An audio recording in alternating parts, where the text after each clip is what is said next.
Mumbai Indians എപ്പോഴും പറയാറ് one family എന്നാണ്. എന്നാൽ ഇപ്പോൾ മുംബൈ രണ്ട് ഫാമിലിയാണ്.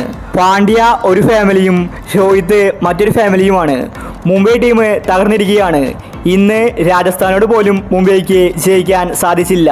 ഇപ്പോഴിതാ തോൽവിക്ക് ശേഷം നിതാം ബാനി പറഞ്ഞ കാര്യമാണ് നമ്മൾ ഇന്നത്തെ വീഡിയോയിൽ നോക്കുന്നത്. ഇതുപോലത്തെ IPL ന്യൂസിന് വേണ്ടി ഈ ചാനൽ മറക്കാതെ സബ്സ്ക്രൈബ് ചെയ്യൂ. രാജസ്ഥാനും ഇപ്പോൾ മുംബൈ ടീമിനെ തോൽപ്പിച്ചിരിക്കുകയാണ്. ഇനി വരുന്ന എല്ലാ ടീമും മുംബൈയെ തോൽപ്പിക്കുമെന്ന രീതിയിലാണ് കാര്യങ്ങൾ മുന്നോട്ട് പോകുന്നത്. അതുപോലത്തെ മോശം കളിയാണ് മുംബൈ കാഴ്ചവെക്കുന്നത്. ഇന്നത്തെ കളിയും തോറ്റപ്പോൾ നിതാം ബാനി പറഞ്ഞത് ഇങ്ങനെയായിരുന്നു: എനിക്കിപ്പോൾ ഒരുപാട് സന്തോഷമുണ്ട്. ഒരു കാലത്ത് മുംബൈ ടീം IPLലെ രാജാക്കന്മാരായിരുന്നു. അന്ന് ഞങ്ങളുടെ ക്യാപ്റ്റൻ രോഹിത് ആയിരുന്നു.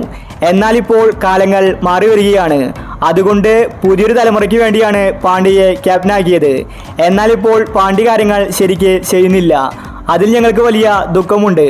ഞങ്ങൾ കാര്യങ്ങൾ പാണ്ഡ്യയോട് പറഞ്ഞിട്ടുണ്ട്. കുറച്ചും കൂടി നല്ല രീതിയിൽ ടീമിനെ പാണ്ഡ്യ മുന്നോട്ട് നയിക്കുമെന്ന് തന്നെയാണ് ഞങ്ങളുടെ വിശ്വാസം. പാണ്ഡ്യ ഇനിയും ഇതേപോലെ മോശം പ്രവൃത്തി കാഴ്ചവെച്ചാൽ ഒരു ദാക്ഷിണ്യം കൂടാതെ ഞങ്ങൾ പാണ്ഡ്യയെ പുറത്താക്കും. രോഹിത് ശർമ്മ എപ്പോൾ വേണമെങ്കിലും ക്യാപ്റ്റൻ ആവാൻ ഒരുക്കമാണ്. രോഹിത്തിൻ്റെ അത്രയും മികച്ചൊരു ക്യാപ്റ്റനെ ഞങ്ങൾ മുംബൈ ടീമിൽ ഇതുവരെ കണ്ടിട്ടില്ല. പാണ്ഡ്യയ്ക്ക് ഞങ്ങൾ ഒരവസരം കൂടി കൊടുക്കുകയാണ്. മുംബൈ ടീം അടുത്ത മത്സരത്തിൽ ശക്തമായിട്ട് തിരിച്ചു വരുമെന്ന് ഞങ്ങൾ വിശ്വസിക്കുന്നുണ്ട്, നിതാം ബാനി വ്യക്തമാക്കി.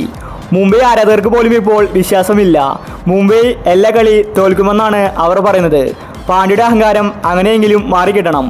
രോഹിത് ശർമ്മയെ തിരിച്ച് ക്യാപ്റ്റനാക്കിയാൽ മാത്രമേ മുംബൈ ടീമിനെ ഞങ്ങൾ സപ്പോർട്ടാക്കൂ എന്നാണ് മുംബൈ ആരാധകർ ഇപ്പോൾ പറയുന്നത്.